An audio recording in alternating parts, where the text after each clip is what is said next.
sort of amped up to 11 at the Farmer's Dog. It is a niche product. It is a highly personalized, I would say hyper-personalized approach, not only to marketing and to service, but even in product development and product type. To tell the story of the Farmer's Dog, but particularly their view of personalization, which Adrian doesn't like to call personalization, and that's one of the things he's going to talk about, is getting beyond that thinking and beyond that phrasing. I'm going to let Adrian have the pleasure of introducing what this product really is and the way they've been marketing it and what they've discovered about dealing this personally and this directly with their customer base.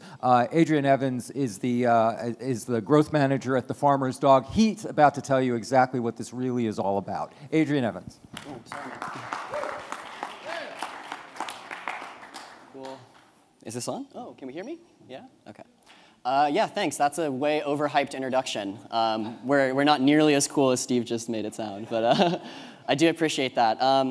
Yeah, so first and foremost, thanks so much for sticking around for the very end. I was secretly really pumped when I was told I was like presenting basically very last on the third day. It's like a smaller room. So you guys can bear with me for 15 or 20 minutes. Hopefully, if nothing else, you'll passionately agree or passionately disagree with me, and we can talk about it a little bit. So before I get really annoying and talk to you for the next 20-ish minutes, Steve kind of summarized it pretty well. I manage growth at the Farmer's Dog. So growth for us is first and foremost how we retain our customers. Everything about how you grow as a business is way more efficient when you have really strong retention, and so we've always been a very retention-first business. We always will be. Also, like, we get more dog picks when we retain better, so it's like really a win-win. And then after that is how we acquire, customers and really, really scale the business, and then monetize higher AOVs, things like that. Most importantly, this is my dog.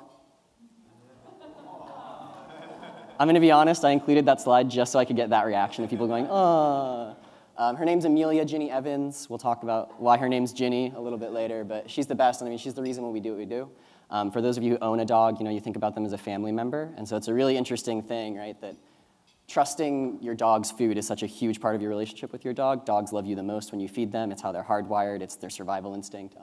So the choices you make about their health and well-being in regards to food are really big decisions, and we take that responsibility very differently than a lot of companies.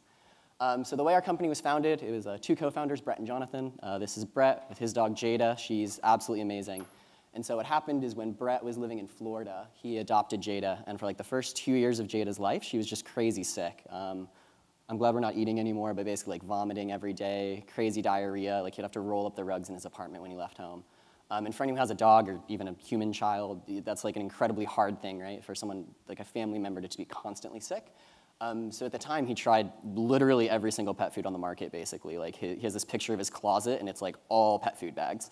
And none of them were helping Jada's symptoms. So he ended up going to a holistic vet who recommended that he try home cooking for her. And it's really interesting because when you talk to vets and you say, oh, my dog has XYZ digestive issue, their first two things are they'll switch their food or start home cooking for them. So we went home. At the time, he was feeding Blue Buffalo, which if you guys are familiar is like 4 or 5 times the price of like an IAMS. So we thought this is a super expensive pet food. They must be using super amazing ingredients. And he literally just looked at the label and like the ingredients he could understand. Like it said there's turkey in here, there's sweet potatoes, there's carrots. He just cooked that fresh and fed it to Jada. And within like a couple days, she was a totally different dog. She stopped vomiting. She stopped having diarrhea. Over the course of 2 months, her coat completely changed colors. She had like higher energy levels. And so this really led him on to an investigation of like, how come when I take these ingredients off of this bag and just cook them fresh, there's like this totally different reaction in my dog. And it's really funny because when you think about it, the pet food industry has been marketed the exact same way for literally a century. They show you a picture of this really beautiful slice of beef, or chicken, carrot, kangaroo in some cases, and then they show you this beautiful vegetable, and then at the end it's like, wait, what happened to those ingredients that now they're these brown balls, right? Like it doesn't make any sense, literally. And so what's really interesting about that is if you look at pet food advertising, it's literally everyone does it. It's insane. There's these like fresh vegetables falling in the background. In this case, there's a sunflower for reasons I don't totally understand. And then it ends up in these brown balls. And this one, they like have orange specks on them, and you're like, is that a carrot? Like what happens in this process? And it's the same, like these are my favorite. Like there's a farmer, and he grabs a potato out of the ground, and then he like slams down a big fresh cut of salmon, and then it's a brown ball. It's like, okay, I don't get this. And then, sorry, last one. It's so ubiquitous. There's a truck, and it has all this fresh produce in the back. And this is like the one I'm talking about, where in this case, it's a fresh cut of salmon, and that looks like a lamb chop. These beautiful carrots and peas. And At the end, I mean, these are brown triangles, so I guess it's a little bit different. But right, there's something like endemic in this process that everyone talks about these amazing ingredients, and they don't actually end up in the end product. So really what we do is very, very simple. We just literally do what everyone says they've been doing, and we just do it. So we take real food, like real meat, real veggies, and it comes out in the bowl. And you can actually see the ingredients, and it's just cooked fresh. So we say we're a human-grade company, and that doesn't mean that like we expect you to eat the food. You could. It doesn't taste very good. It's not designed for humans. But what that just means is we're opting into a much higher standard. We're opting into a standard that means we could cook the food for humans. Because what pretty much every kibble company is doing, if they tried to put it on human shelves, they would be shut down and sued and go bankrupt because they don't do any of the things, basically, that their advertising leads you to believe. So that's what we are. And so when we think about things like personalization or kind of the tactics we use in marketing, I'm preaching to the choir here, but we start with our brand truths, and then we take it from there. And so we kind of do a fairly straightforward brand exercise, right, of we believe the world would be a better place if. And that comes down to every dog could live their best life, right? And so this gets really powerful when you break it down a little bit. The first part of that is every dog. And so that means dogs that are our customers, our prospective customers, dogs that will never be our customers. Every dog should be living their best life, and that's really important to us. Could live is really important because inherent in could live is the idea of choice. You have a choice about how you can live your best life. So in my case, I would probably be healthier if I drank a little less beer, I ate less bacon. But that's a choice that I make. In terms of your dog, it's really interesting because they'll eat whatever you put in front of them. And so you have a choice that you can make for your dog and for their health and well-being. Their best is really interesting, and this is where actually we get into the personalization aspects a bit. Best means something different for every single person and for every single dog. Every single dog is unique. Every single dog-human relationship is unique. My best life is probably like in a cabin in the woods in Colorado with nobody else around, like reading a book. Yeah, with my dog, of course. Someone else's best life might be on a beach. I hate the beach. I get really sunburned. It's not for me. And so this idea of their best is completely unique to every single customer. And then life is right what we're all here to do. And so the reason you get a pet in the first place is to have this amazing companion in your life. And so when you kind of roll this all together, right, this is a big promise we're making, right, that we're going to enable the world to give every dog could live their best life. And so what's funny is a lot of the interest we get in the industry is around the things that we're doing with technology and the things we're doing with personalization. And the reality is that's just such a small part of what we do. Like their best life is this one part of our brand promise, and personalization is just a teeny little tool of how we like bring this to life. And so what's really funny is I get where all the interest comes from, right, is it seems like every single advertising article lately has been like really touting personalization at scale and how impactful it is and how it's going to change everything you do in your marketing. And I don't know about you guys, but I feel like it's been built up as like the second coming of like the marketing messiah or something. It's insane. It's like you need to stop marketing and just personalize it so it's right message, right time, right person, and everything. And I mean, not that personalization isn't a power tool, but it's not your entire brand truth, and it's not going to solve everything. There's things that are more important than being able to personalize someone's first name or a dog's name into an email. So it's so much more. And so it's a kind of weird example, but I like to use the example of like books and movies. So I'm a really big Harry Potter fan. I'm a Ravenclaw. That's why I'm so nerdy. And if you think about Harry Potter, right, it was this cultural phenomenon. J.K. Rowling became like the most wealthy woman in the world. And the reason Harry Potter was so impactful is because it was a shared truth that everyone can interpret in their own way. Everyone has a different idea of Harry. Ginny is my favorite character in the books. It's why my dog's middle name is Ginny. Harry Potter wasn't personalized. If it was like a pick-your-own adventure, it would have been horrible. And so if you even think about your own books and movies, you don't love them. You don't love these cultural phenomena because they're personalized perfectly for you. They're a shared experience that you can have across cultures, across races, across genders. And that's where it gets really powerful. And so when we think about personalization, it's really interesting that the reason Steve said I don't really believe in this term personalization and scale is because I really do believe it's an inherent dichotomy. And so same as our brand promise, if you break it down, the very first part of personalization is personal. And I think we skip over that a lot when we talk about it. Because the idea of a personal relationship is that it's infinitely nuanced and it's very complex. So the way I talk to my best friend is totally different than I talk to someone who I might have known in high school I haven't seen in a couple years. And in fact, that friend from high school, if I like ran up, gave them a hug, and told them what I ate for dinner last night, they'd probably be like, whoa, dude, like, tell me what you did in the last 5 years first, and maybe why are you hugging me? And so the idea of a personal relationship, right, is that it's completely unique. It's just like that idea of their best life. It's totally unique. And so then when you kind of look at personalization, when you take personal first, you realize it's just a tool. It's just one small part of how you build a personal relationship.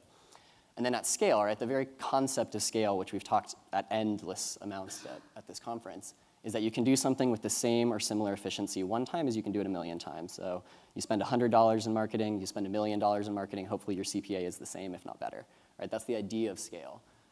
And so when I look at this, I see these two things in complete dichotomy and complete conflict with each other. How can you have truly unique personal relationships with millions and millions of people, right? Like, I think we're lying to ourselves if we think that that's really the end goal, like the golden grail of marketing. How could you possibly have such a nuanced relationship that with millions of people you have a truly personal relationship?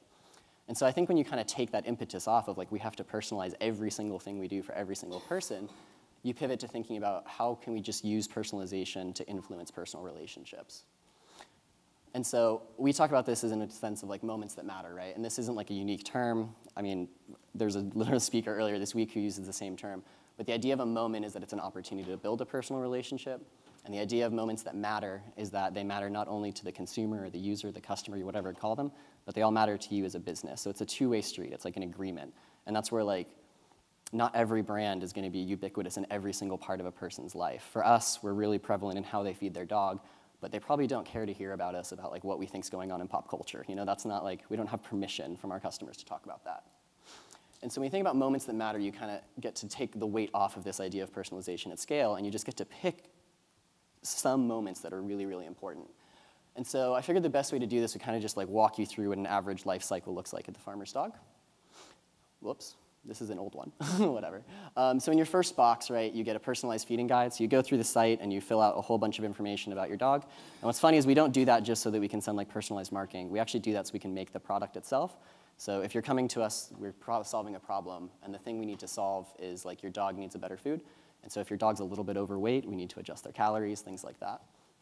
And so your personalized feeding guide is huge to having you have a better experience. And then there's customized food based on your dog's profile. So the underrated part here is that Aspen, in this case, is eating 504 calories of food a day, and so that pack of food has exactly 504 calories in it. And then you also get a personalized transition guide.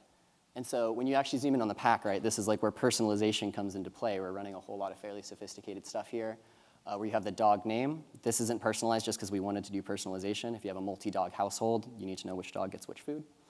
You have the portion sizes that each dog feeds. You have the human that ordered it, and then you have the stuff that's cooked on. And so these are just like little teeny building blocks we use, right, and to start building a relationship. So since this is their very first order with us, I kind of see us as like friends on the bleacher in high school. Like we just met and like we're still kind of awkward. We haven't really like, we're not best friends yet. And so it wouldn't make sense for us to like pretend that we're best friends right now. We know they're kind of just taking us for a spin. And so then later on, this is how we start to build a personal relationship. So then in sort of your first week on the trial, we send you a text. It says, hey, Crystal, it's Adrian from the Farmer's Dog. Save our number. Wanted to check in and see how your first few meals are going. Is Aspen enjoying the food, or the portion size is okay? All right, so now we're kind of like friends. We're texting. And so this is also really cool because it's an opportunity for us to understand how their dog is doing on the food, potentially to overcome any issues they have. But also this is a really underrated touch point, because if you think about it, if you go to the store and buy something like a Blue Buffalo, a premium kibble, and your dog gets sick, your first instinct isn't to text Blue Buffalo and ask them like what's going on. Your very first instinct is probably to text a friend or to text your vet, both of which are really bad experiences, frankly. And so for us, what's really interesting about this touch point is it plants the seed in our customers that like, oh, like there's someone out there that cares about my dog just as much as me, and any problem that comes up, whether it's with the food or whether all of a sudden I have to go out of town on business, I have someone to text. I can text Adrian. I can text Casey. Every one of our customers has a person at the Farmer's Dog that they know they can text. And so this is where we get the idea of a true personal relationship, right? We found this moment that's really, really important, and we're literally putting them in touch one-on-one with a human. And so it was actually really funny. John from MediaPost's last night was like, oh yeah, my box went missing. He's a Farmer's Dog customer. He's like, and I texted Casey, like, is she gonna get back to me? And I was like, that's so funny that you know Casey's name. Yeah, she will get back to you. And so it's so funny that like the outreach we get from this is just insane. Like, people go crazy for this idea that, oh my God, there's a person at the Farmer's Dog I can talk to about my dog's food. And the response from our customers is absolutely crazy. And so what we do is we find, this is just an example of one of the moments, but throughout a customer's life cycle, we do a lot of looking at these kind of really important moments. And some of the stuff we do entirely behind the scenes. The customer has no idea we're doing it. Some of it's more explicit, like this text. And we think about how do we start to build a personal relationship. Sorry, this is an old deck. So it's really funny is there's actually a bit of an example that I wanted to walk through. I thought I had a slide for it, but I'm sorry. So about a month ago, we had a customer email, write this crazy long review online. It was like a 5-paragraph essay, and it was all about how amazing the farmer's dog was. And she specifically said, she's like, my favorite person to talk to at the farmer's dog is Matt. Matt is always making sure my dog's food is on time. We actually call him Uncle Matt. And we were like, whoa, like what's this? And then when we actually dug into it, there's like a lot of these things that people say, like, especially when they've been customers for like 12 months or a year, 14 months, 2 years, that they really do start to see us as family. And I mean, part of it's hyperbole, but all hyperbole is based in truth. So we've gone from this like awkward people sitting next to each other on the bleachers, like just giving the food a try. And then just by focusing on these moments that matter and understanding our role in our customers' lives, they begin to see us as true friends and allies in their dog's health, which becomes really, really powerful, right? And so it'd be one thing if I was standing up here talking about all this and our customers didn't feel the same, right? Then I'm just a guy on stage talking about nonsense. But the reality is our customers really do feel like they're building personal relationships with us. And so what gets exciting is instead of thinking about, oh my God, we're going to personalize every single touch point for every single variant at infinite scale, at infinite complexity, we just have to say, what are the touch points that really, really matter, and how do we do those really effectively? And it's a much more manageable task. And so I always get emotional when I talk about this one, so I'll apologize in advance. But like dogs don't live forever. It really sucks. A huge part of our mission, this idea of every dog could live their best life, is creating a world where dogs do live longer. And so I wanted to highlight this touch point because it's super interesting to me that we do no personalization here. There's literally nothing, right? Like insert first name here, default, hey there. But what we do is when a dog unfortunately does pass away, whether they're a current customer, they're a former customer, whether they're a prospective customer who's never ordered the food before, and they just tell us their dog's passed away, we send flowers. And I think what's interesting about that is if you think about it in terms of a personal connection, this makes total sense, right? If you had a family member that had a loved one that passed away, you wouldn't send them a generic cancellation email that's like, hey, we've canceled your account, right? That's like, it's so disingenuous.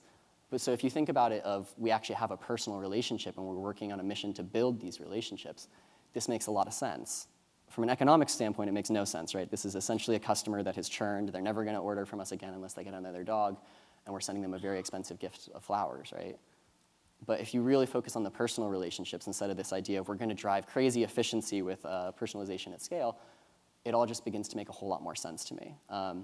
And so there's actually a quote that I've been thinking about a lot lately from Rory Sutherland, who's he's the chair of the UK arm of Ogilvy. He wrote an article the other week that said, efficient advertising can find customers, but effective advertising can create customers. And I think that's a really interesting thing, and especially in what we've talked about the last couple of days, I've been kind of really trying to challenge myself to think about that, because I don't know when it kind of happened, but it feels like in the last 5 years or maybe 10 years, we've pivoted so much into thinking about efficiency and finding people who are already very, very likely to check out and right message, right place, right time. Personalization at scale I see very much as part of that we've kind of stopped thinking about what's effective marketing. Why would I find 1,000 very likely converters when I could convince 100,000 people that we're doing something amazing? And so that's where I see building personal relationships not as this like crazy amount of efficiency. I see it as looking at our entire growth model and knowing that when we build something really special and make special connections, we're much more effective. We might not always be more efficient, but we're always more effective when we focus on personal relationships instead of just efficiency. And we're going to skip through all of this. That's kind of the end. I'm sorry. That was an old deck. But I did realize my founders might be on the live stream, so I'm probably going to get in a whole lot of trouble for this. And this is also old. But we don't discount trials. Sometimes we do 50% discount. Sometimes we do 20. But I went ahead and set up a link for you guys for a free trial if you want. I'm really hoping they're not listening. I'm going to get in a lot of trouble. It's thefarmersdog.com/TFDX Adrian. I can send it to you guys. But I firmly believe that, and I loved the example from Keen's earlier of you can say a lot, but it's really what you do. And so I guess my idea of giving you guys a free trial is it's me putting my money where my mouth is. If you give it a go and you really don't feel like we made an honest effort to build a personal relationship with you over those first couple weeks, let me know and I need to do a better job at my job. But I really appreciate you guys letting me tell the brand story. It's been a lot of fun this week. Anybody, any questions for Adrian? Questions? I got you. Hold on.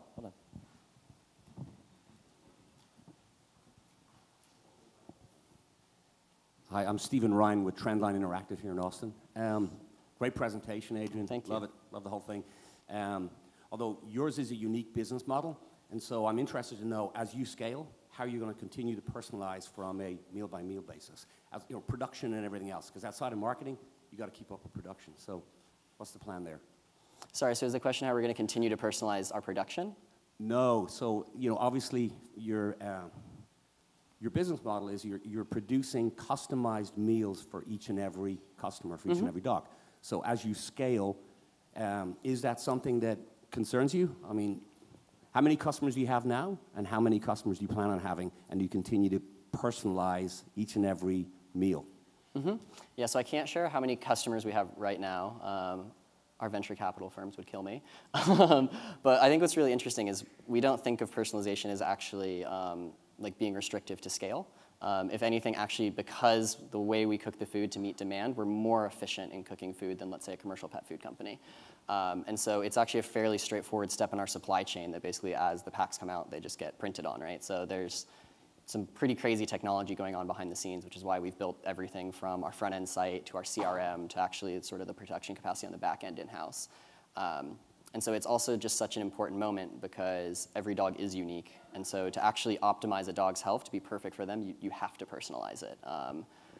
86% of dogs in America are overweight, and that's in part because the feeding guides aren't personalized. And so the kibble companies just tell you to feed sort of at the top end of the range. Being one use case. So, I mean, the short answer is no. That could be nearsighted of me, but I don't think we'll be changing that anytime. I have two quick questions. Take us into the back end of that, for that text message, that post-buy text message. What's happening there? Is the initial message automated and then it gets handed off? If there's a very personal response, is that then handed off to a human responder? How does that actually work on the back end and being staffed? Yeah, and so this is part of what I mean of we've invested really, really heavily in retention. And so like obviously retention, you don't put a whole lot of paid media behind, but you put a lot of technology solutions and stuff. So basically we use a customer data platform that we really like. And so actually this is running a fair amount of pretty complex personalization. So if you actually look at like the raw code, it's like 1 million different Django templates because obviously the grammar in some of this doesn't make sense if it's multiple dogs. If your dog has a specific issue, like if they're overweight, we need to ask a different question about portion sizes, et cetera. So yeah, that's where like personalization is just a little tool. And so the first message is automated, and then we just do not even super complex, but a pretty tricky little trick so that when they respond, it goes directly into our CX workflow. And so an agent is responding in real time. And then what are the other moments that you're looking at? So we saw 2 moments, the post-buy moment, the end-of-life moment. What in between is another moment that you're already playing with or thinking about? Yeah, I mean, there's tons, right? And that's kind of where it gets at the idea of also moments aren't equal for everyone. So for example, for certain dogs, birthday cards are really, really impactful, and so we handwrite a birthday card to the dog. In certain cases, like if a customer has had a really tricky shipping situation, like in the summer it gets like 120 degrees in Arizona, it's absolutely insane. It's so hard to ship perishable food to Arizona. Then those are moments where we identify there's sort of an opportunity. And so what's really interesting is if you look at most of like the churn modeling in the world, it's going to say anytime someone talks to a CX agent, that's a risk for churn because they're unhappy about something. And we see actually the opposite. Like the more they're talking to CX agents, the better their retention is. And so that's where the kind of question comes in is like, it's not just like a generic moment that we can scale across everybody. It's being smart about either rolling things into cohorts that we know is true or identifying parts of the experience that are as much gut as data-based, if that makes sense. So things like birthdays. Moments themselves are personalized in essence. Yeah. Yeah. Adrian's, Hold on, we have one more here. Go ahead. Eric with Beard Brand. The question I have is a lot of these marketing initiatives like the flower also have like a significant operational component to it. Like how do you push these are they marketing driven initiatives or are they operational driven initiatives to where you can really tie that together and make sure you deliver that experience? Yeah, I mean, most of everything we do, at least from a life cycle point of view, which is a lot of what I talked about today, and really where the personalization comes into play is CX driven. Our customer experience team knows way more about the customers. They interact with them every single day, and they know way more about like the pain points in their experience than like I, managing the marketing function, could ever hope to know, if we're honest. And I realize that can sometimes be a bit of a hot take. So a lot of that's driven by them of these are categorical ways we know and will improve the experience. And then yeah, there's an operational component, but actually like the flowers is funny. It's like the most scalable thing ever. Our only limit would be how many flowers are in the world, I guess. versus something like an SMS actually, even though it's completely automated and kind of more straightforward, is a little more difficult to like scale, let's say if we have 100 million customers or something down the line. Does that answer your question? Nice. Well, Adrian can answer more questions in the roundtable that he's going to host on CRM personalization at the right now. So please thank Adrian Evans. I don't think I overhyped that at all. That was really cool. We're going to have our last round of roundtables now. The first one is CRM and personalization, and Adrian's going to be doing that one right here. And then values-driven branding, which Ash is going to be hosting. Where have we got that? Right over there. Right over there. So grab your last roundtables. Again, thanks to everybody for coming. If you have ideas for the next event, please ping me. I love to hear them. Yeah. Oh, hey, hang on. Big round of applause for Steve Smith. What a program. Steve Smith. Yes. We'll see you in November.